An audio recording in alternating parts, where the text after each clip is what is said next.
24 killed, 163 injured by floods across Bauchi communities. Australia to ban social media use for children under 16. Legendary actor James Earl Jones dies at 93. And on sports, a killer of Ugandan Olympic athlete dies in hospital.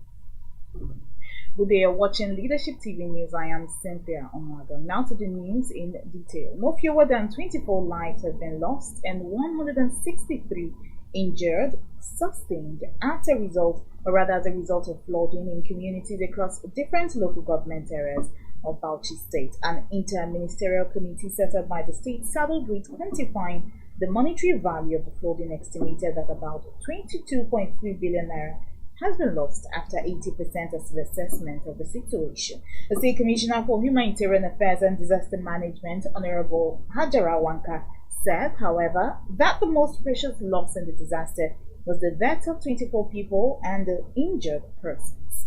The Commissioner, in a post-State Executive Council meeting on Monday, further revealed that 11,183 livestock perished to flood devastation, which also destroyed 52,035 houses.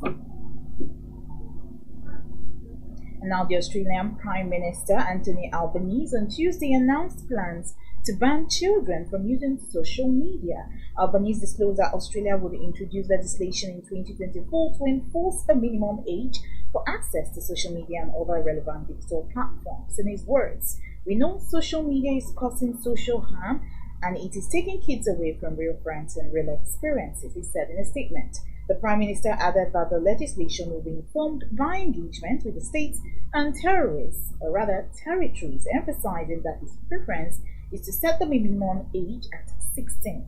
A survey carried out by the Australian Broadcasting Corporation in August revealed that 61% of Australians were in favor of limiting social media access for individuals under the age of 17. Now, the National Industrial Court has ordered the payment of 629 million naira to an employee of the Nigerian National Petroleum Company Limited just over unjust termination of appointment by the management in 2018. The presiding judge of the Port Harcourt Judicial Division, Justice Faustina Kola Olalere, ruled that the dismissal of the complainant, Dr. Williams, from NNPC was wrongful as it did not follow relevant labor laws. This was disclosed on the official website of the National Industrial Court on Monday. Williams asserted that he worked as an assistant administrative supervisor for NNPC until his abrupt and malicious dismissal ordered the court to grant 25 billion naira in damages for breach of contract and unlawful dismissal. The claimant's lawyer, F.K. Amakri Esquire, argued that after identifying the perpetrator of fraudulent activities within the company, NNPC took additional steps against Dr. Williams, who had served for over 30 years without any queries or warning and never breached the corporate policy and procedural guidelines, ignoring the recommendations of the ad hoc committee and dismissing him abruptly. And now on entertainment news, popular American actor James Earl Jones, who was renowned for giving the Star Wars supervillain that Vader his distinctive gravelly voice, is dead. He was aged 93. Jones died early on Monday morning, surrounded by his family. His agent Barry McPherson said Jones starred in dozens of films, including Field of Dreams, Coming to America, Conan the Barbarian, and The Lion King. Mark Hamill, who played Vader's son Luke Skywalker in Star Wars, posted "R.I.P. Dad" with a broken heart emoji as he shared the news report of the vet. Born in Mississippi in January 1931, Jones said he was unable to speak for most of his childhood because he stammered. He explained he had developed his famous voice while working on how to deal with the stammering. In 1971, he became only the second black man nominated for an Academy Award for Best Actor after Sidney Poitier.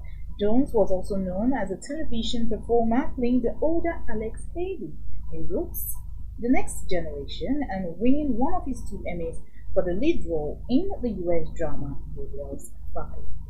And finally, now on sports news, Dixon Njema Maraganj, the boyfriend of Ugandan Olympic athlete Viveka Cheptegei has died in a Kenyan hospital in yesterday. The Marankaj died after injuries he sustained while he doused his girlfriend with petrol before setting her ablaze. Leadership TV reports that Marangaj assaulted Cheptegei in her hometown in western Kenya on September 1st. The mother of two sustained 80-degree burns and died last week. In the course of the attack, Marangaj also incurred 30-degree burns and was treated in the intensive care unit at the Moi Teaching and Referral Hospital in the Rift Valley city of Eldoret. It is true we lost Dixon Ndiama last night at about 8 p.m.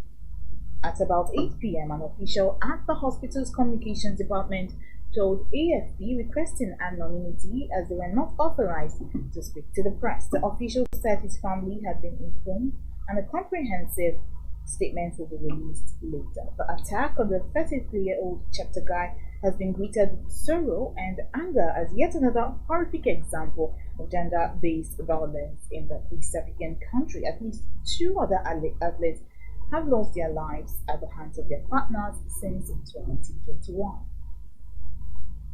Well, that sums up the news here on Leadership TV. For more of our news stories, you can log on to our website www.leadership.ng. Thanks for watching. Thank you for watching. For sponsorship and advert placements, please contact 080-3688-6158. Last Word Leadership Podcast Studio. You have the last word.